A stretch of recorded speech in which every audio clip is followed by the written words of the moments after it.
Hello, everyone, and welcome to the first episode of Honestly Let's Talk in 2021. My name is Todd Nesloni. I'm your host, and each week my goal is to bring you a variety of guests to talk about a variety of topics. Now, in most of my Honestly Let's Talk episodes up until now, I have had panels of guests to talk about different topics. Now, 2021, I'm going to be mixing it up. Sometimes there'll be a panel, sometimes there'll be one, sometimes there'll be two or three. And today, I thought, what better way to start out 2021 than sharing books? I am a book addict. My wife yells at me every time a new Amazon package is on the front porch. But I thought, who can I invite to talk to about books that I love? And I thought, well, who do I already talk to all the time about books that I love? And that is my friend Alice Lee. Alice, tell everybody who you are if they don't already know. Hi, everyone. My name is Alice Lee. I am a principal in Southern California and Los Angeles. Right now, we're at school and then we're on a break right now. We're distance learning. But yes, one of my favorite things to do is talk about books. And Todd and I have a long history with Scholastic, and that's where we met. And that's what we do. We talk about books. We share books on Twitter and social media. And when he said, can you come on to talk about books, I was like, yes. Well, actually, no, I didn't even ask him what we're talking about. I just said yes. Yeah. Well, and that's why it works so great, Alice. And I knew that today this conversation would be so easy to do with you for us to talk about some of our current favorite books that we have favorites through the years. I know we're going to talk about a little bit of everything. And for those who are watching today, we are going to be talking about picture books. We're going to be talking about chapter books for younger children. We're going to be talking about young adult books, and professional development books. Like, we're going to hit some of our favorites. It's going to be fast and furious. We've got a lot to share. And we may also give some of these books away. So you'll definitely want to be part of this conversation live. And of course, throughout this whole conversation, we'd love to see you in the comment box sharing your favorites as well. Well, since Alice, you are my guest today, I'm going to let you go first. You can pick any book. I know, for those of you who don't know, me and Alice were talking before this. She's got 3 stacks of books. I was like, we are not going to get through all that. Look at all those books. So I have like 15 books in a stack that I know I'm not going to get through. But let's go ahead and go. Alice, you start us off. Share with me a book that you love. This is okay. I'm gonna share the book that really I feel like is that epitome book when you think like, what is a book that got you to love reading? And when I did what is it? You know how we do that? You do the interviews with it's Matilda. Matilda by Roald Dahl. I mean, this is the original copy that I had in, gosh, I don't know, early 19-something. Like, the pages are all yellow and tattered. This was $3.95, folks. Like, way back then. Oh, my goodness. You see this? And I think I read this book about 20 sometime. So definitely allow children to read books over and over again. But this is a must read. And it's a fantastic movie. I think every one of us who grew up with Matilda can remember watching it and loving Matilda. And I don't know if you know this, they're actually remaking it. They're doing a new version of the Matilda movie. I know they announced somebody in the cast recently, but I'm excited about that. And I see Michael Newman is in the comments. He's reading Tacky the Penguin, which is another great book to read as well.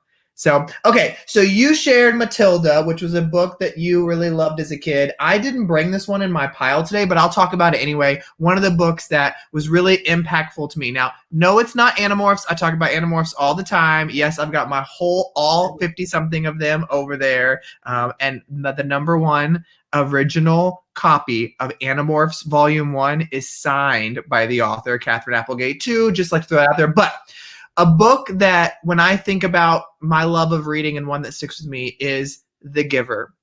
And, I did not know that I'd be into books like The Giver, but when I read that and just the whole dystopian future, the idea of our emotions being taken away and these kind of things and introducing them back into the lives of some people, it really caught me off guard with how interesting I found that concept. And yeah, there are some things in there that some people find a little controversial. So it's definitely not for like your 2nd and 3rd graders.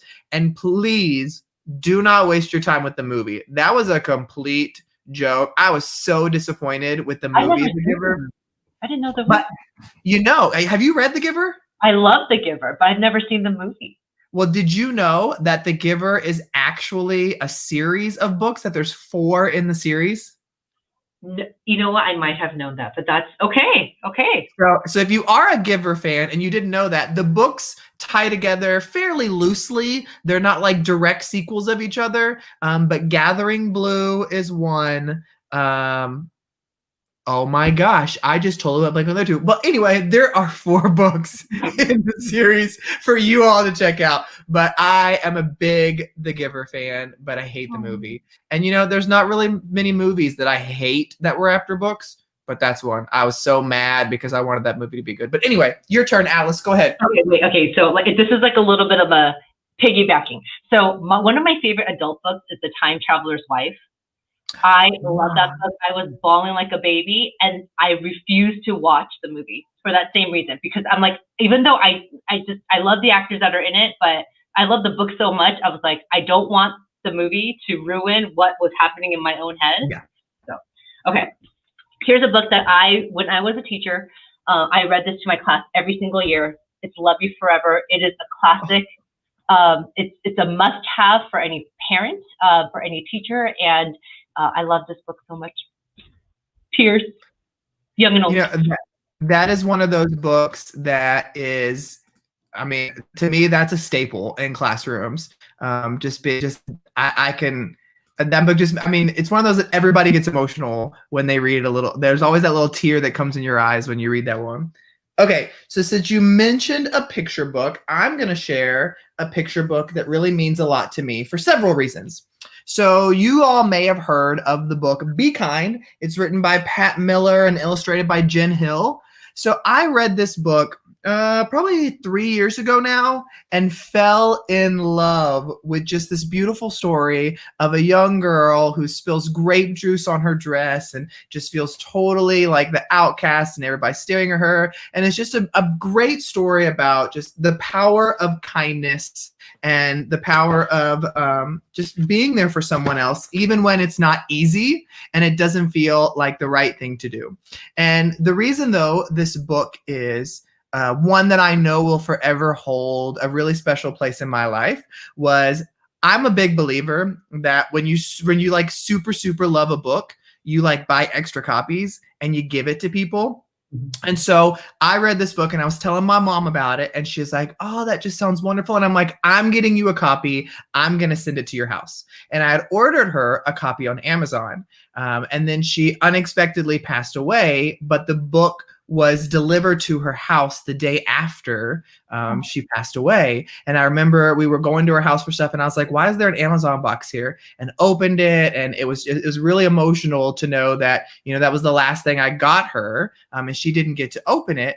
But the other reason why is that summer after she passed, I went to the TEPSA summer conference. I wasn't working at TEPSA then, but I went to their summer conference of principals. And as a gift, one of the employees at TEPSA brought me a gift. And she was like, hey, I know you love books and everything. So I found this book that's the sweetest book ever. And I just loved it. And she said, and we put this thing in the front of it that says presented by the Texas Elementary Principals in memory of Todd Neslony's mom, Sally Rost. And I just told her, I started crying when she handed it to me. And I was like, no. I was like, I appreciate the gift. I said, but you didn't know this, but this was the very last book I bought for my mom. And she was like, what? And I was like, and then y'all gave it today as a gift. And so that's the reason why it'll forever be an extra special book for me, because those books that have those emotional ties of when you read them or how they made you feel or what you were going through in your life just hold tightly. So I always talk about Be Kind to people, and it's a great story. No, I'm not just it is a really great story, but it holds a lot of personal emotion for me. Oh my god. I think this talk is over. Like, we're done. That's what you needed to end. Oh my.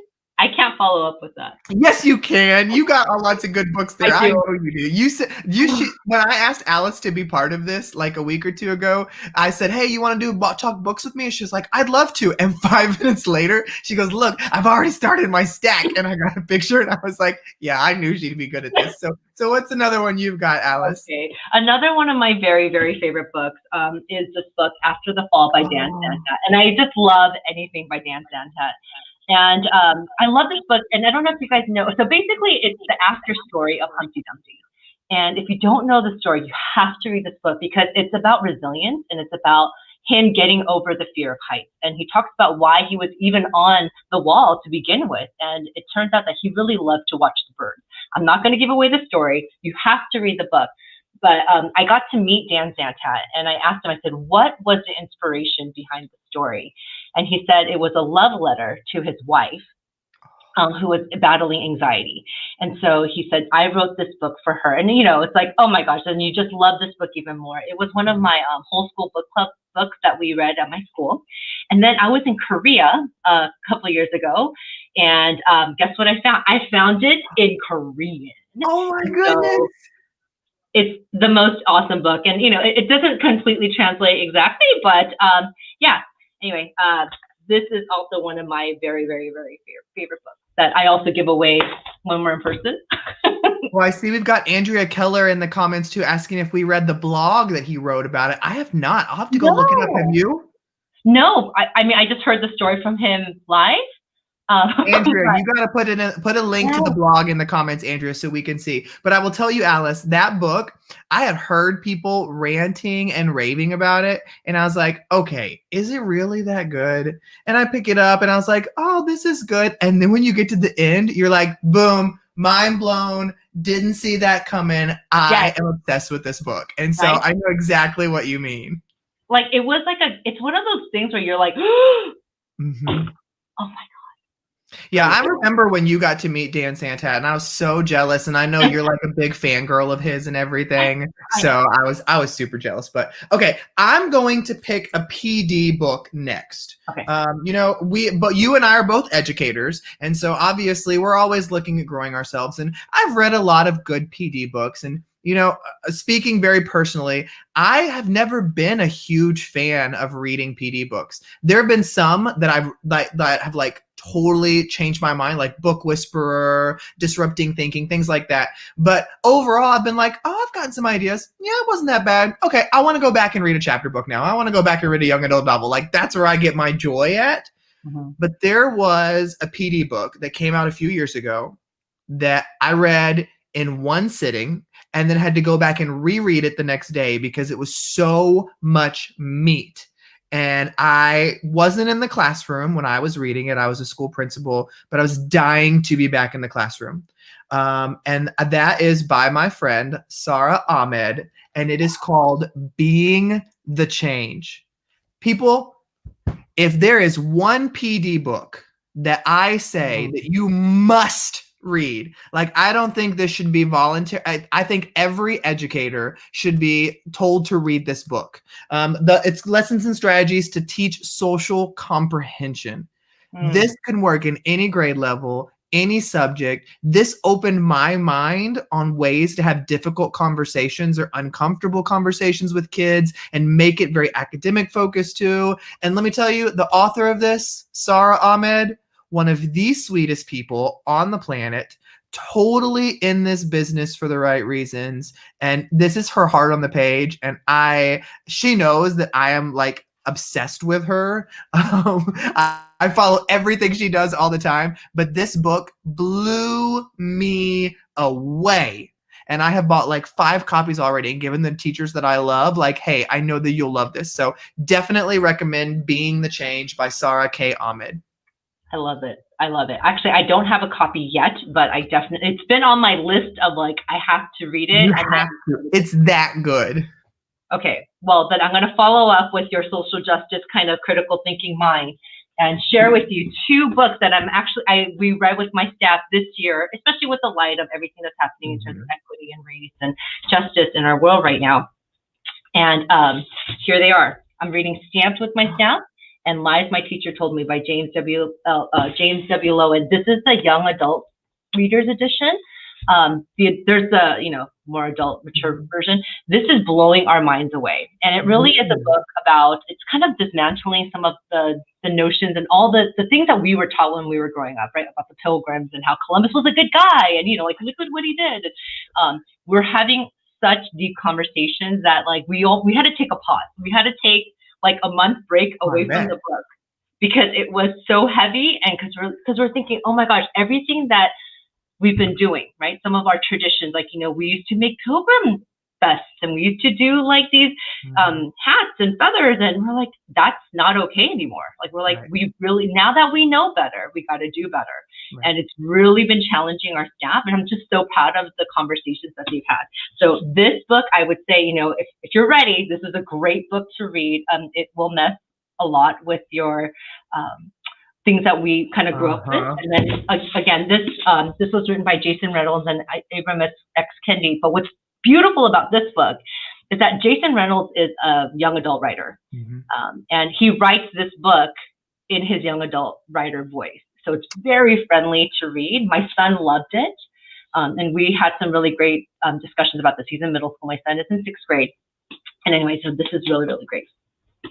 I have Stamped, and I've read about half of it, and it is so good, but I have not read Lies My Teacher Told Me. I'm gonna have to check that one out. I love that because, you said something and it reminds me of something I say all the time, and that is, we're not learning unless we're uncomfortable. So if you're reading a book like that and you're a little uncomfortable, that's good because we're learning something.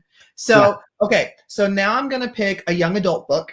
And so the young adult book that I want to pick is by one of my favorite authors and this guy is like I've met him multiple times. He's super chill and he's so calm. And I'm like, God, you have these opinions of what the authors are going to look or sound like. And then you meet them in person and they're always totally different than what you were anticipating. But his picture book is one of my top 20 favorite picture books ever. And it's called Love, the Picture Book. And so you probably know who the author is. Do you know? De La Pena. Yes, Matt De La Pena. And I love following him on social media, and he shares his kids who are the cutest kids in the world. Of course, and yours, Alice. Your kids are very cute too. But he has written many books, not just love or books for that. And he has one called Mexican White Boy that I read, and I was just totally engrossed by the story. He kind of calls this his somewhat autobiography. Obviously, there's some liberties taken here or there, but it's about growing up in California.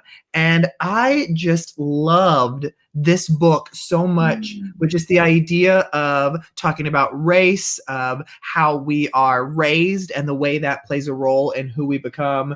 And so it's a really great book. He's got several other ones. The other one that I love that he wrote besides Mexican White Boy is Ball Don't Lie, about basketball. So that's another great one, but definitely recommend this by Matt De La Pena called Mexican White Boy.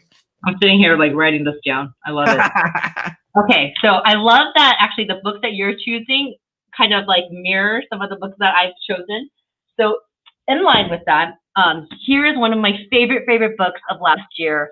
It is called Other Words for Home by Jasmine Warga. You say Matt De La Pena is a beautiful person. Jasmine Warga, similar. Beautiful, beautiful person.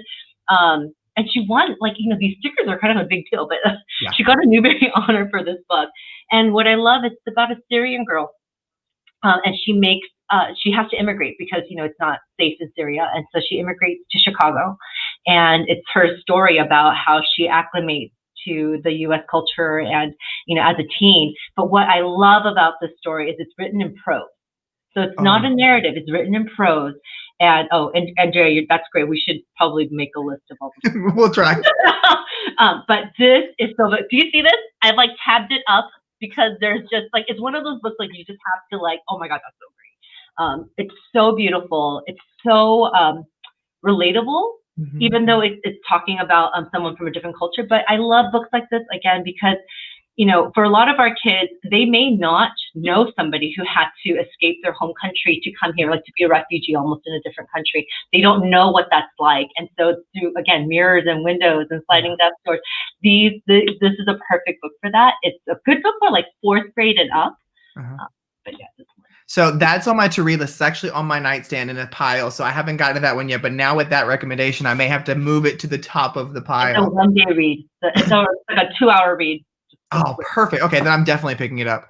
So there's one that ties into kind of what you said, that, you know, when I went before the pandemic, when I was flying all over the place, I learned very quickly that I could not read books on the plane without knowing what was going to happen in the book, because I've been caught once or twice crying on the plane through a story. Like when I read Orbiting Jupiter and I was like sobbing at the end of Orbiting Jupiter, and the stewardess was like, "Are you okay?" And I'm like, "I'm so sorry. That book just wrecked me. I need just a minute."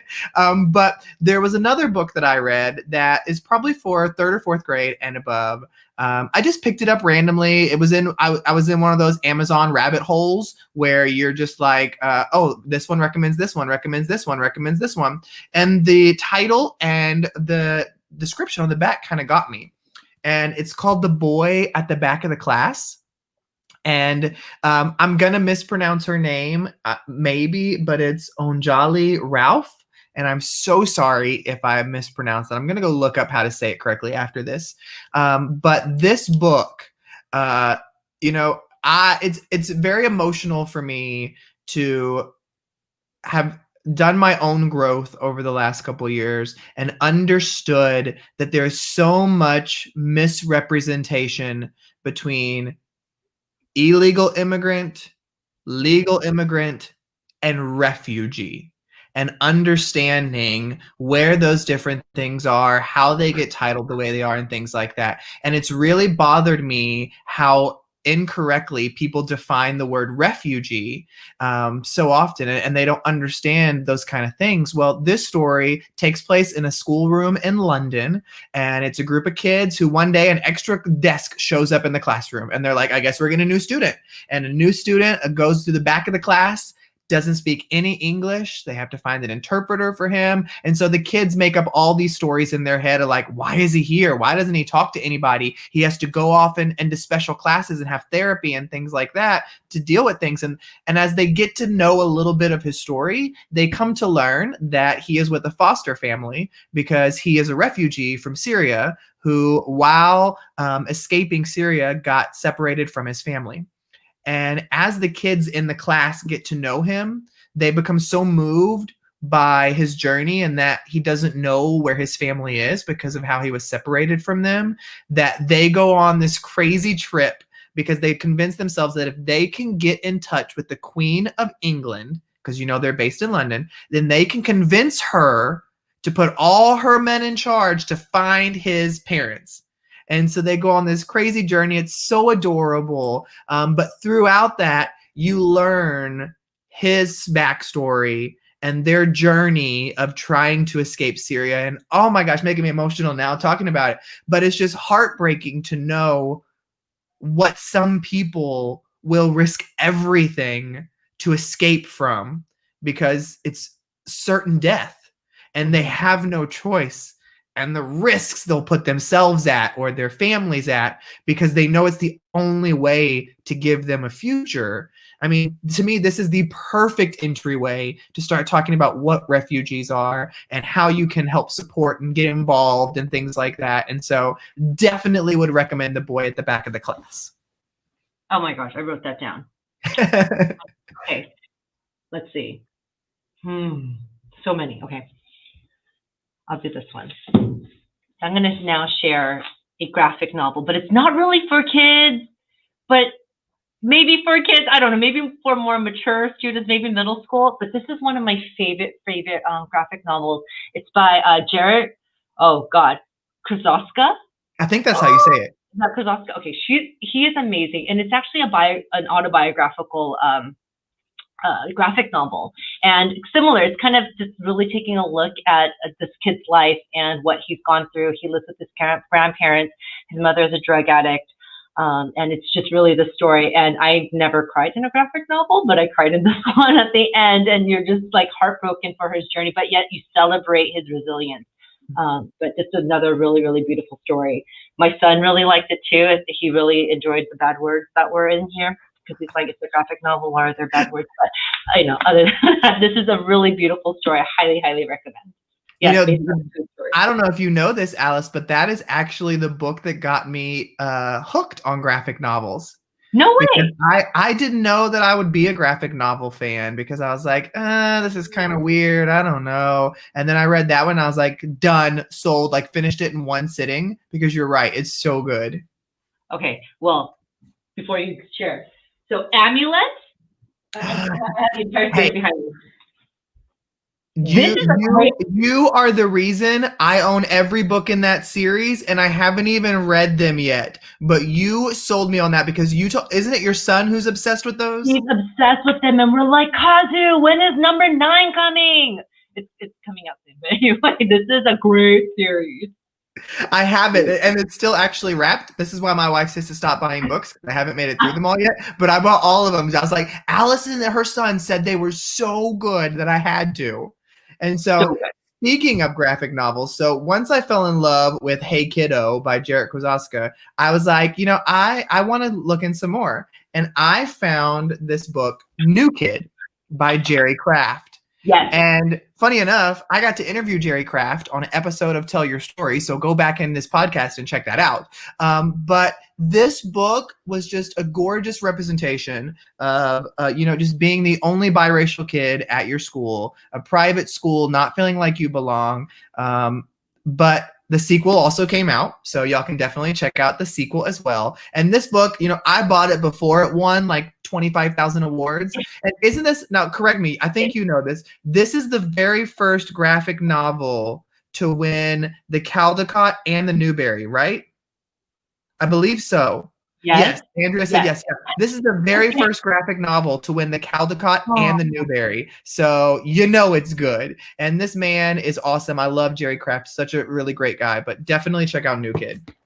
That is a great book. I'm so glad you shared that. I was like, where's the other one that I wanted to share? But yeah, I don't. Okay. Oh boy. Okay, let's talk about this. So I'm a huge Hunger Games, and I hate to admit it, but I did enjoy it with the bad writing. Sorry, Twilight. The movies were good. I like the movies too.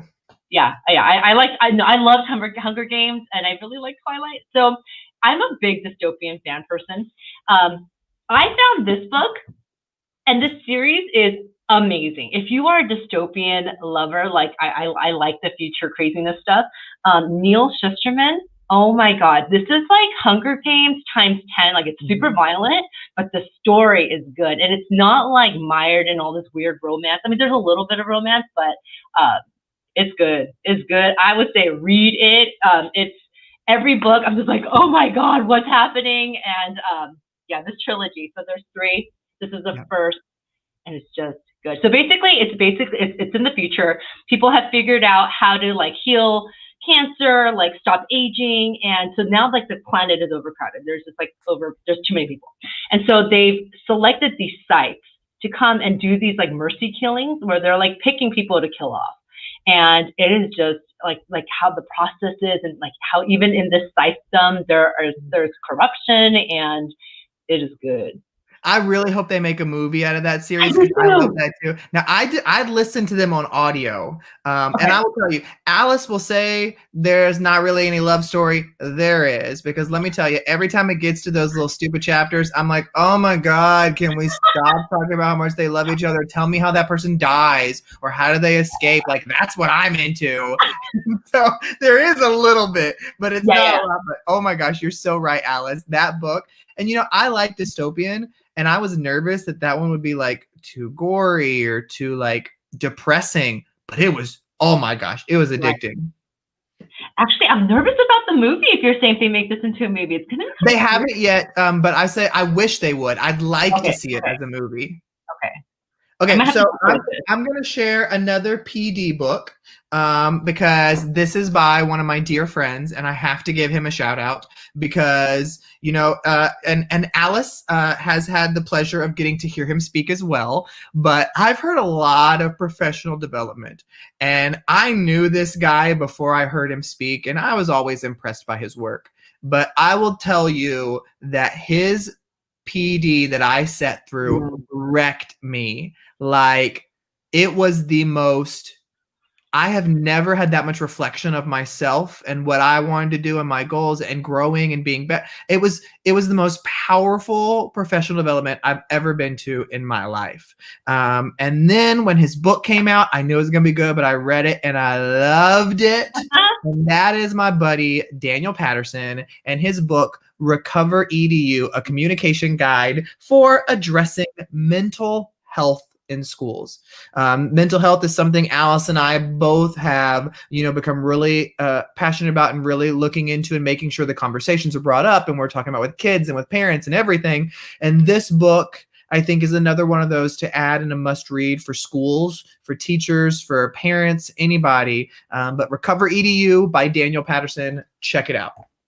I have to say, I mean, when we heard him speak, it was such like an intimate moment because he basically takes you through what therapy is, and it's just awesome. But speaking of good PD books, we cannot end this without talking about When Kids Lead by our very own Todd Nesloney and Adam DeVico. And it is a great book. If you have leadership or like student council at your school, you have to get this book because it's just chock full of ideas and how students interact. There's this one chapter, or there's this one section that Adam talks about, like how he teaches kids to shine. And it's like this whole posturing, like you stand up straight, you look them in the eye. And I was like, oh my God, yes, all our kids need to know this. My son needs to know this.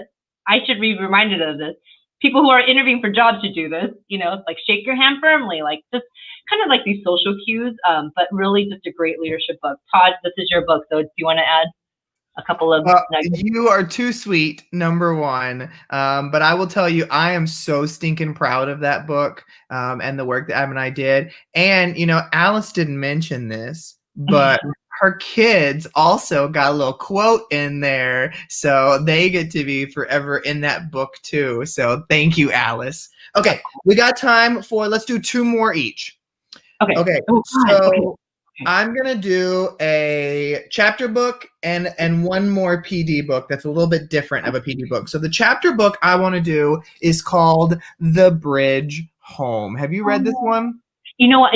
That's one of my pile books right now. So this book was another one that I was like, oh, this sounds really good. And I did not expect to bawl my eyes out in this book. To me, this is the most realistic view of childhood poverty I've ever seen. It takes place overseas and deals with some kids who are dealing with the loss of their family and having to learn how to live on the streets and live with each other and live through hunger and theft and death and loss. And oh my goodness, there were several moments in this book that I was like, what are you doing to me? Stop.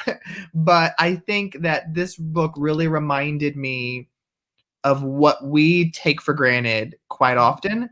And it was such a reminder that this is not a story of fiction. This is a story that these take place every day. There's kids all over the world who are living in conditions and living lives like these kids. So definitely recommend The Bridge Home by Padma Venkatraman. So you got 2 left. What's going to be your next one? Okay. I'm going to go for an adult one because it's big. I had to read this like 3 times. Okay, so here is a book called Pachinko. It's an adult book, not for kids, because there's stuff in there. But it is by Min-Jin Lee. And what I love about this book is it's a generational book. So it starts like in the early 1900s and it comes all the way to like almost present time. I like it because I relate to it. There's parts of the Korean culture that they incorporated, or that the story is set in. And it's right before, so it starts right before the Japanese, the Japanese imperialism that was in Korea. And so this family has to then move to Japan and acclimate there. And Pachinko it's like this ping pong thing that you stick these like little like metal things and it like hits these pins and wherever it drops you get money or whatever. But anyway, it's a great book. I read this like 3 times because I love it so much. They are making this into like a biopic film. I'm a little worried because the main character in here, he has a big role, and the character that they chose, or the actor that they chose to play this guy, he's a big actor in Korea, not really known for his acting chops. So anyway, they better not mess this up because I'm gonna watch it. But this is a great adult read. It's sick, but it goes by real fast. Awesome. I'm gonna have to look into that one. Okay. Your wife might like it. She probably would, because when you were explaining at the beginning, I was like, oh, it sounds like one of those books like The Nightingale, which is one of those super thick books that my wife was like obsessed with and told me I had to read it. And I read it and I was like, okay, it's way too lovey-dovey for me. Like, I don't need all this love. Like, let me see the action and people dying and stuff like that. But so when I thought about what I want to share last, I want to share a little bit of a different PD book. And that is so I taught math when I was in the classroom, but I'm a huge science fan. I never taught science, but I love science experiments, and I can't wait till my own children are old enough for me to do science experiments with them. And I had the pleasure of speaking to one time one of my sciencey heroes. Now, of course, Bill Nye the Science Guy we all grew up on, but he's not quite as friendly as he makes himself out to be on TV, and he is a super diva, because I know somewhere where he presented. But anyway, there's another science guy that every time he was on Ellen, every time he was on Good Morning America, I was like Googling the videos, watching him. And his name is Steve Spangler. He always makes things explode or blow up, but he has this book called Naked Eggs and Flying Potatoes, Unforgettable Experiments That Make Science Fun. And, you know, this book is super special to me because, oh, I just got to say, you know, he signed it. So I feel really, really special that he signed it. And, you know, he's even got Ellen on the back cover because he's been on Ellen's show like probably a million times. But there's all these super fun experiments in here that you get to do with kids. Or if you're just a weirdo like me, you just do them at home without any kids and you still have just as much fun. So definitely so much fun. Naked Eggs and Flying Potatoes. Okay. Todd, this isn't fair. I have so many that are like sitting here. Okay. Okay. We'll have to come back and do a part 2 to this. Okay, maybe. They're like, no, you're crazy. Okay. I have to share this. Again, I said I was waiting to see if you were going to share this book, because I know. It's just, I have to. Like, so this is by Min Lee and Dan Santat. Again, I shared the other Dan Santat book, but it is the most beautiful story between a multi-generational family. So it's the grandfather and his grandson. And there's a language barrier. And it's about how the story evolves. It's a picture book. It's really, there's not a lot of words in there at all. And basically they're finding the mechanism or the way that the two of them are going to be connected. And, you know, the story or the title Drawn Together kind of gives you a hint. So they use illustration, and they both love to illustrate, and how through their drawing that they're connected. And it just reminded me a lot of immigrants that are in America right now. When I came here when I was a baby, and, you know, I didn't get to communicate that well with my parents because, I mean, even though I grew up speaking Korean, I'm also learning English as an American child here, right? And I just related to the story on a more personal level. And there's, you know, my children, like, they can't really communicate with their grandparents unless my parents use their broken English to communicate with them. So it is just a beautiful, beautiful story. I highly recommend you reading this with your students or your children at home. I love it. Well, Alice, I have had so much fun. You know that you and I could spend hours talking about books because we both still have stacks sitting next to us that we didn't get through. So we'll have to come back and do a part 2 of this. But for everybody listening, we hope today you found at least something to whet your appetite to try to check out. I will put a link in the comments, and it's just a bit.ly that takes you to my Amazon storefront, which has a lot of these books organized in there by young adult, chapter, picture books. So it'll give you a great starting place to check those out. But I will say, Alice and I we're both big fans of the idea that books change lives, and that we know that there's so many stories out there that have impacted us at different moments of our life in different ways, whether it's a PD book, adult book, young adult, things like that. And it means the world. So I did say that we were going to give some books away as well. And so I'm going to tell you how you can win, but we're not giving them away this moment. So there is another book that I want to mention that I have 4 copies of that I'm going to give away. And it is a book that Disney Plus just released the trailer for the movie that's coming out. Do you know what book it is, Alice? No. So this book my mom is a huge fan of several authors, and one of them is Kate DiCamillo. And so she has a book that my mom read a book, Edward Tulane, and fell in love with that. And then she read a book called Flora and Ulysses that she loved, and she had like 10 copies of it. And so I've given away several of them, and I've got 4 copies of the book. And so I'd love to give them away. So how do you win a copy? Now I'm going to give away some who are listening on delayed on the podcast, some who are watching right now, maybe some who check it out later. Here's how you can win. Go on social media, Twitter, Instagram, Facebook, whatever, and share your favorite book from the last year that you've read and tag me in it. My handle's Tech Ninja Todd, Tech Ninja TODD. Tag me in it, and I'm going to select some winners to send a free copy of that book because you've got to check it out. So, Alice, thank you so much. You are amazing. If y'all are not following Alice Lee, go follow her. You know I'm bringing her back because I love everything she does, and she's coming back for more stuff. But thank you, everybody, for joining in for an episode of Honestly Let's Talk. You can join every Thursday for a brand new episode with a variety of topics.